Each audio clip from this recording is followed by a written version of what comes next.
Pernahkah kamu berpikir, apa yang ada di bawah candi-candi megah yang kita kenal? Apa yang ada di sana sebelum batu pertama diletakkan? Ternyata, banyak candi tidak dibangun di atas tanah kosong. Di bawah kemegahannya, seringkali tersimpan rahasia peradaban yang jauh lebih tua. Ini bukan sekadar membangun di tempat yang bagus, tapi ada sebuah tradisi sakral yang diwariskan turun-temurun. Sejak masa prasejarah, nenek moyang kita sudah memilih lokasi-lokasi tertentu sebagai tempat suci untuk beribadah. Tempat-tempat ini dianggap punya kekuatan spiritual yang luar biasa. Jadi, ketika ajaran Hindu-Buddha masuk ke Nusantara, mereka tidak mencari tempat baru. Sebaliknya, mereka justru membangun di atas lokasi yang sudah dianggap sakral oleh masyarakat setempat.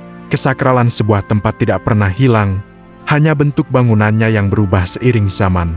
Sebelum candi-candi batu yang kita lihat hari ini berdiri, di lokasi yang sama dulunya ada tempat ibadah yang lebih sederhana. Bayangkan sebuah punden berundak, yaitu struktur teras-teras batu yang mengarah ke puncak sebagai simbol penghormatan kepada roh leluhur. Ada juga menhir, yaitu batu-batu tegak raksasa, dan dolmen, meja batu besar yang digunakan untuk ritual atau sesajen. Ini adalah pusat pemujaan nenek moyang dan kekuatan alam, inti dari kepercayaan asli Nusantara. Peninggalan ini menunjukkan bahwa jauh sebelum candi dibangun, lokasi tersebut sudah menjadi pusat spiritual bagi masyarakat kuno. Mereka percaya, tempat-tempat ini adalah gerbang untuk berkomunikasi dengan dunia para dewa dan leluhur. Jadi, fondasi spiritual candi sebenarnya sudah ada ribuan tahun sebelumnya. Lalu, kenapa harus repot-repot membangun di atas situs lama? Ada beberapa alasan cerdas di baliknya. Pertama, untuk melanjutkan kesucian tempat tersebut. Dengan membangun candi di atas punden berundak atau situs pemujaan lama, para raja seolah berkata, tempat ini memang sudah suci, dan kami hanya meningkatkannya. Ini adalah cara untuk mendapatkan legitimasi atau pengakuan, baik secara spiritual maupun politik. Raja yang membangun candi di tempat keramat dianggap mendapat restu dari kekuatan lama sekaligus dewa-dewa baru. Alasan kedua adalah strategi agar ajaran baru, yaitu Hindu-Buddha, lebih mudah diterima oleh masyarakat. Daripada memaksa mereka meninggalkan kepercayaan lama, para penguasa menawarkan sebuah kesinambungan. Masyarakat tidak merasa kehilangan tempat sucinya, malahan tempat itu kini menjadi lebih megah dan agung.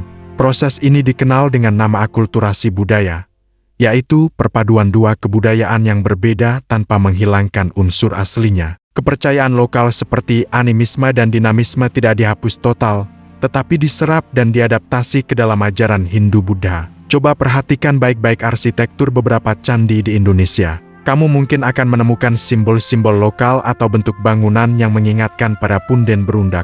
Contohnya, struktur candi yang bertingkat-tingkat seringkali diartikan sebagai representasi modern dari punden berundak kuno. Ini menunjukkan betapa cerdasnya nenek moyang kita dalam menggabungkan hal baru dengan tradisi yang sudah mengakar kuat. Mereka menciptakan sesuatu yang unik, sebuah perpaduan harmonis antara kepercayaan global dan kearifan lokal. Di Nusantara, kita punya banyak contoh nyata dari fenomena ini. Salah satu yang paling terkenal dan sering diperdebatkan adalah situs Gunung Padang di Jawa Barat. Banyak peneliti percaya bahwa situs ini adalah punden berundak raksasa dari masa megalitikum, yang lapisan-lapisannya menunjukkan adanya aktivitas pembangunan selama ribuan tahun.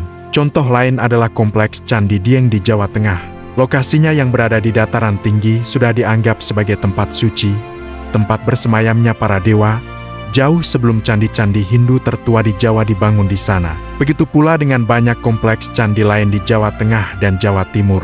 Para ahli menduga, pemilihan lokasi candi-candi besar seperti Borobudur atau Prambanan pun tidak sembarangan, melainkan di area yang sudah memiliki signifikansi spiritual bagi masyarakat sebelumnya. Bagaimana para arkeolog tahu semua ini? Tentu saja dari bukti-bukti yang ditemukan di lapangan. Saat melakukan penggalian, mereka sering menemukan lapisan-lapisan budaya. Lapisan tanah paling bawah biasanya berisi artefak dari masa prasejarah, seperti gerabah sederhana atau alat-alat batu. Di atasnya, barulah ditemukan pondasi atau sisa-sisa bangunan candi dari era Hindu-Buddha. Temuan artefak yang usianya lebih tua dari candi itu sendiri menjadi bukti kuat adanya peradaban sebelumnya. Selain itu, ada juga prasasti dan naskah kuno yang memberikan petunjuk. Beberapa prasasti menyebutkan pendirian sebuah bangunan suci untuk menggantikan atau menyempurnakan bangunan suci yang sudah ada. Semua bukti ini, jika digabungkan, melukiskan gambaran sejarah yang berlapis-lapis di satu lokasi yang sama. Tentu saja, tidak semua ahli setuju 100%. Dunia arkeologi penuh dengan perdebatan dan interpretasi yang berbeda. Ada kontroversi mengenai usia pasti sebuah situs, seperti yang terjadi di Gunung Padang. Ada yang berpendapat usianya puluhan ribu tahun, ada juga yang lebih konservatif dan mengatakan usianya hanya beberapa ribu tahun. Fungsi asli situs juga sering menjadi bahan perdebatan. Apakah murni tempat ibadah, atau juga pusat pemerintahan, atau mungkin observatorium astronomi kuno? Interpretasi sejarah terus berkembang seiring dengan ditemukannya bukti-bukti baru dan teknologi penelitian yang semakin canggih. Perdebatan ini justru sehat, karena mendorong para peneliti untuk terus mencari kebenaran dan memahami masa lalu kita dengan lebih dalam. Lalu, apa makna semua ini bagi kita dan sejarah Nusantara? Pertama, ini mengajarkan kita bahwa sejarah itu tidak hitam putih, melainkan berlapis-lapis seperti kue lapis. Di bawah satu cerita, ada cerita lain yang lebih tua. Kedua, ini menunjukkan bahwa perubahan agama atau budaya di masa lalu tidak selalu terjadi melalui konflik atau penaklukan. Seringkali, perubahan itu terjadi lewat proses akulturasi yang damai dan kreatif. Nenek moyang kita memilih untuk menyerap yang baru tanpa membuang yang lama. Justru kemampuan untuk berakulturasi inilah yang menjadi salah satu kekuatan terbesar budaya Nusantara, membuatnya kaya dan beragam. Kita bisa melihat jejaknya di mana-mana, mulai dari arsitektur, bahasa, hingga ritual keagamaan yang masih ada sampai sekarang. Pada akhirnya, sebuah candi bukan hanya sekadar tumpukan batu yang indah. Ia adalah jejak peradaban yang kompleks, sebuah buku sejarah yang ditulis dalam bentuk arsitektur. Ketika kita berdiri di hadapan sebuah candi, ingatlah bahwa di bawah kaki kita mungkin tersimpan cerita dari zaman yang lebih lampau. Cerita tentang nenek moyang kita yang pertama kali menganggap tempat itu suci. Memahami sejarah yang berlapis ini membantu kita mengerti bagaimana identitas kita sebagai sebuah bangsa terbentuk. Masa lalu yang kaya dan penuh toleransi inilah yang membentuk siapa kita hari ini. Jadi, lain kali kamu mengunjungi sebuah candi, coba lihat lebih dalam dan bayangkan rahasia apa yang tersembunyi di bawahnya. Strategi membangun di atas tempat suci lama ini sebenarnya sangat cerdas untuk melegitimasi kekuasaan dan agama baru. Ketika seorang raja atau dinasti baru berkuasa, mereka butuh pengakuan dari rakyat. Nah, dengan membangun candi megah di lokasi yang sudah dianggap keramat oleh masyarakat setempat, mereka seolah-olah berkata, "Lihat, kekuatan kami juga diakui oleh roh-roh leluhur kalian." Agama baru ini bukan untuk menggantikan, tapi untuk melanjutkan tradisi suci yang sudah ada. Ini adalah cara halus untuk mendapatkan dukungan tanpa paksaan. Masyarakat pun lebih mudah menerima ajaran Hindu-Buddha karena merasa kepercayaan lama mereka tidak dihapus, melainkan dihormati dan ditingkatkan. Proses ini dikenal sebagai akulturasi budaya, di mana dua kebudayaan berbeda bertemu dan saling memengaruhi tanpa menghilangkan identitas masing-masing. Kepercayaan lama seperti animisme dan dinamisme tidak serta-merta lenyap. Justru, nilai-nilainya diserap ke dalam ajaran Hindu-Buddha yang datang kemudian. Coba perhatikan relief-relief di candi.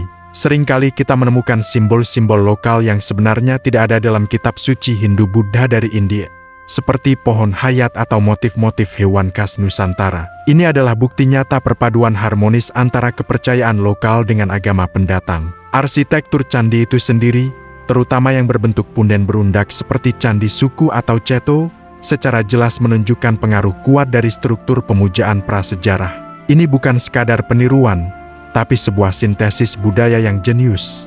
Banyak sekali contoh kasusnya di Nusantara. Salah satu yang paling terkenal dan sering diperdebatkan adalah situs Gunung Padang di Cianjur. Meskipun bentuknya adalah punden berundak megalitikum, ada teori yang menyebutkan bahwa di bawahnya terdapat struktur yang jauh lebih tua lagi. Lalu kita punya kompleks Candi Dieng di Jawa Tengah. Dataran tinggi Dieng sudah dianggap sebagai tempat suci, tempat bersemayamnya para dewa, jauh sebelum candi-candi Hindu pertama di Jawa dibangun di sana. Pemilihan lokasi ini jelas bukan kebetulan. Begitu pula dengan kompleks candi besar lainnya di Jawa Tengah dan Jawa Timur. Banyak arkeolog meyakini candi-candi seperti Prambanan atau bahkan Borobudur, meskipun tidak secara langsung menumpuk, dibangun di kawasan yang sudah memiliki signifikansi spiritual bagi masyarakat sebelumnya. Lalu, bagaimana para arkeolog bisa tahu kalau ada struktur yang lebih tua di bawah sebuah candi? Salah satu buktinya datang dari analisis lapisan tanah atau stratigrafi. Saat melakukan penggalian, mereka bisa melihat lapisan-lapisan budaya yang berbeda. Misalnya, di lapisan paling bawah ditemukan artefak dari zaman prasejarah seperti gerabah atau kapak batu, sementara di lapisan atasnya baru ditemukan sisa-sisa pondasi candi dari era Hindu-Buddha. Temuan artefak yang usianya lebih tua dari candi itu sendiri menjadi bukti kuat. Selain itu, terkadang ada prasasti atau catatan kuno yang menyebutkan pendirian sebuah bangunan suci untuk menggantikan atau menyempurnakan tempat pemujaan yang sudah ada. Semua petunjuk ini, jika digabungkan, bisa melukiskan gambaran sejarah yang berlapis-lapis di satu lokasi. Tentu saja, tidak semua arkeolog dan sejarawan sepakat 100% mengenai interpretasi ini. Dunia arkeologi itu penuh dengan perdebatan yang seru. Ada perbedaan pendapat tentang usia sebenarnya sebuah situs, fungsinya, dan bagaimana interpretasi sejarah yang paling tepat. Misalnya, kasus Gunung Padang tadi masih menjadi kontroversi panas. Ada yang meyakini usianya puluhan ribu tahun. Ada yang lebih konservatif dan menganggapnya dari era megalitikum yang lebih muda. Perbedaan penafsiran ini wajar, karena bukti yang ada seringkali tidak lengkap dan bisa diinterpretasikan dari berbagai sudut pandang. Namun, justru perdebatan inilah yang membuat ilmu sejarah terus berkembang dan menjadi lebih menarik. Setiap temuan baru bisa mengubah pemahaman kita tentang masa lalu.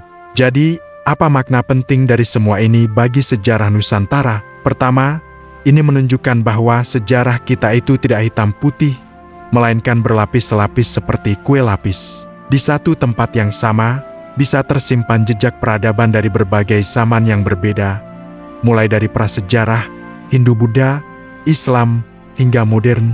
Kedua, ini membuktikan bahwa perubahan agama dan kebudayaan di masa lalu tidak selalu terjadi melalui konflik atau penaklukan total. Seringkali, prosesnya berjalan damai melalui akulturasi. Leluhur kita ternyata sangat bijak dalam menyerap unsur-unsur baru tanpa harus kehilangan jati diri mereka. Akulturasi inilah yang menjadi salah satu kekuatan terbesar dan ciri khas dari kebudayaan Nusantara. Pada akhirnya, sebuah candi bukan sekadar tumpukan batu yang indah. Ia adalah sebuah monumen yang menyimpan jejak peradaban yang sangat panjang. Di bawah pondasinya, atau di dalam lanskap sekitarnya, mungkin tersimpan kisah tentang kepercayaan dan ritual yang jauh lebih kuno, yang telah diwariskan dari generasi ke generasi. Mempelajari hal ini membuat kita sadar bahwa identitas kita hari ini dibentuk oleh perjalanan sejarah yang sangat kompleks dan berlapis. Masa lalu tidak pernah benar-benar hilang, ia hanya berubah bentuk dan terus hidup bersama kita. Kenapa sebuah candi besar harus dibangun di atas tempat yang sudah ada? Kenapa tidak mencari lahan kosong yang lebih mudah? Jawabannya ada pada konsep legitimasi dan penerimaan.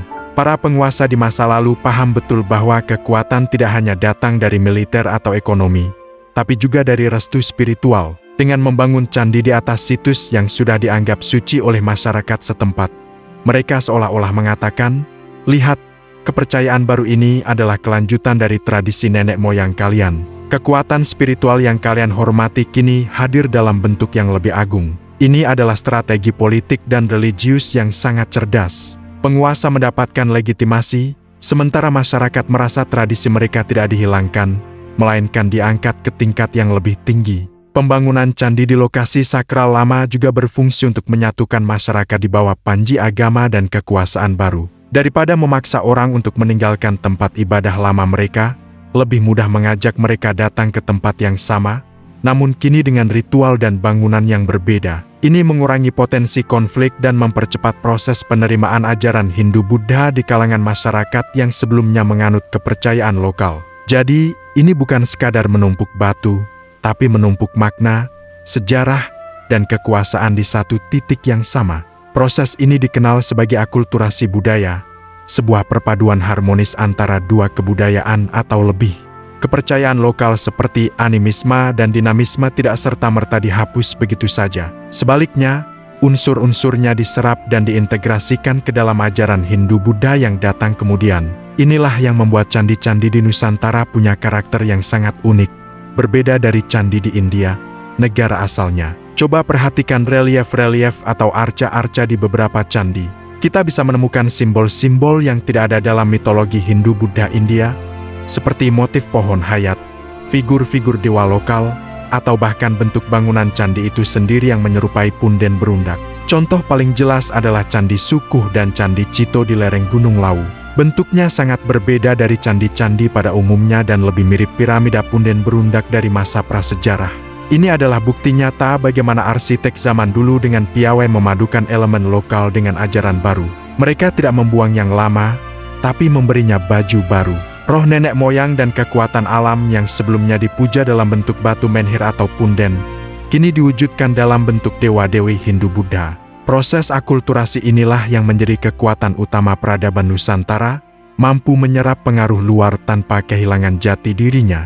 Lalu, di mana saja kita bisa melihat contoh nyata dari fenomena ini? Salah satu yang paling terkenal dan sering diperdebatkan adalah situs Gunung Padang di Cianjur, Jawa Barat. Banyak peneliti meyakini bahwa situs ini adalah punden berundak raksasa dari masa Megalitikum, ribuan tahun sebelum era kerajaan Hindu-Buddha. Struktur bebatuannya menunjukkan adanya aktivitas manusia yang sangat terorganisir jauh di masa lampau. Meskipun bukan candi dalam artian Hindu-Buddha, konsepnya sebagai tempat pemujaan di dataran tinggi sangat mirip dengan lokasi candi-candi nantinya. Kemudian, kita bergeser ke dataran tinggi Dieng. Sebelum menjadi kompleks candi Hindu tertua di Jawa, kawasan ini diakini sudah menjadi tempat sakral bagi masyarakat kuno. Nama Dieng sendiri berasal dari kata Dihyang yang berarti tempat para dewa atau kediaman leluhur. Ini menandakan bahwa kesucian tempat ini sudah ada jauh sebelum Candi Arjuna dan kawan-kawannya dibangun. Para pendiri candi hanya melanjutkan tradisi sakral yang sudah ada. Hal serupa juga diduga terjadi di banyak kompleks candi besar lainnya, seperti Borobudur dan Prambanan. Ada teori yang menyebutkan bahwa lokasi Borobudur yang berupa bukit merupakan bentuk penghormatan terhadap konsep punden berundak, sebuah bukit suci buatan. Meskipun masih perlu banyak penelitian, jejak-jejak ini menunjukkan pola yang konsisten di seluruh Nusantara. Bagaimana para arkeolog bisa tahu kalau ada struktur yang lebih tua di bawah sebuah candi? Salah satu metodenya adalah melalui ekskavasi atau penggalian yang hati-hati. Saat menggali, mereka memperhatikan lapisan-lapisan tanah atau yang disebut stratigrafi. Lapisan tanah yang berbeda seringkali mewakili periode waktu yang berbeda pula. Jika di bawah fondasi sebuah candi ditemukan artefak seperti gerabah, manik-manik, atau perkakas batu yang usianya jauh lebih tua dari perkiraan usia candi itu sendiri, ini menjadi petunjuk kuat. Misalnya, jika sebuah candi diperkirakan dari abad ke-8 Masehi, tapi di bawahnya ditemukan pecahan tembikar dari 2000 tahun sebelum Masehi, maka jelas lokasi itu sudah dihuni atau digunakan manusia jauh sebelumnya. Selain itu, teknologi modern seperti georadar atau geolistrik juga sangat membantu. Alat ini bisa melihat apa yang ada di bawah permukaan tanah tanpa harus menggali. Hasil pemindaian bisa menunjukkan adanya anomali atau struktur buatan manusia yang terkubur di bawah candi. Tentu saja, bukti tertulis seperti prasasti juga sangat berharga. Beberapa prasasti menyebutkan pendirian sebuah bangunan suci atau dharma di sebuah tempat, yang mengisyaratkan adanya aktivitas keagamaan di lokasi tersebut yang kemudian dilanjutkan dengan pembangunan candi yang lebih megah. Gabungan dari semua bukti inilah yang membantu para ahli merekonstruksi sejarah berlapis dari sebuah situs suci. Tentu saja, dalam dunia ilmu pengetahuan, tidak semua hal disepakati dengan suara bulat. Teori tentang candi yang dibangun di atas situs yang lebih tua ini juga tidak luput dari perdebatan dan kontroversi. Para arkeolog seringkali memiliki pendapat yang berbeda dalam menginterpretasikan temuan yang sama. Misalnya, perdebatan paling panas mungkin ada di sekitar situs Gunung Padang. Sebagian peneliti, didukung oleh hasil uji penanggalan karbon, mengklaim bahwa lapisan terbawah situs ini bisa berusia lebih dari 10.000 tahun, menjadikannya salah satu struktur buatan manusia tertua di dunia. Namun, sebagian arkeolog lain lebih berhati-hati. Mereka berpendapat bahwa penanggalan itu mungkin berasal dari material organik alami, bukan dari aktivitas manusia, dan menganggap struktur utamanya berasal dari periode yang jauh lebih muda. Perbedaan pendapat ini wajar terjadi. Menentukan usia dan fungsi sebuah situs purbakala bukanlah pekerjaan mudah. Dibutuhkan bukti yang sangat kuat dan verifikasi dari berbagai disiplin ilmu. Interpretasi sejarah memang tidak pernah final. Seiring dengan ditemukannya bukti-bukti baru dan berkembangnya teknologi penelitian, pemahaman kita tentang masa lalu akan terus berubah dan disempurnakan. Justru perdebatan inilah yang membuat ilmu sejarah menjadi hidup dan menarik untuk terus diikuti.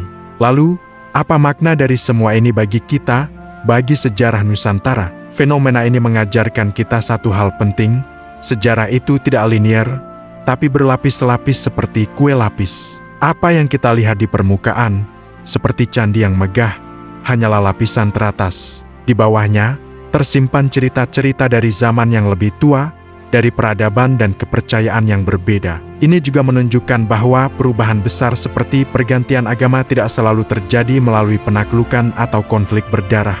Di Nusantara, perubahan itu seringkali berjalan melalui proses akulturasi yang damai dan kreatif. Nenek moyang kita bukanlah penerima pasif.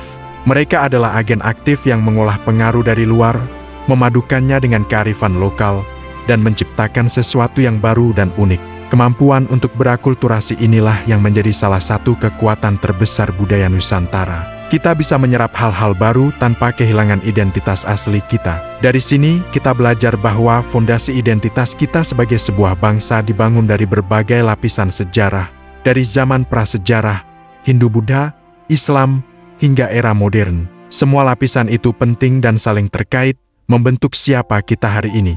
Jadi, saat kita berkunjung ke sebuah candi, cobalah untuk tidak hanya mengagumi kemegahan arsitekturnya. Bayangkanlah bahwa di bawah tanah yang kita pijak, mungkin tersimpan jejak pemujaan yang usianya ribuan tahun lebih tua. Bayangkan para penganut kepercayaan animisme melakukan ritual di tempat yang sama, jauh sebelum batu pertama candi itu diletakkan. Candi bukan sekadar tumpukan batu mati. Ia adalah sebuah arsip peradaban, sebuah buku sejarah 3 dimensi yang merekam perjalanan panjang spiritual dan budaya nenek moyang kita. Di bawahnya ada rahasia, ada cerita tentang bagaimana sebuah kepercayaan bertemu dengan kepercayaan lain, bagaimana masa lalu membentuk masa kini. Memahami sejarah yang berlapis ini membuat kita lebih menghargai kekayaan dan kompleksitas warisan budaya kita. Masa lalu tidak pernah benar-benar hilang, ia hanya bertransformasi dan terus hidup dalam fondasi peradaban kita. Terima kasih sudah menyimak. Jangan lupa untuk subscribe agar tidak ketinggalan penjelajahan sejarah kita selanjutnya. Sampai jumpa.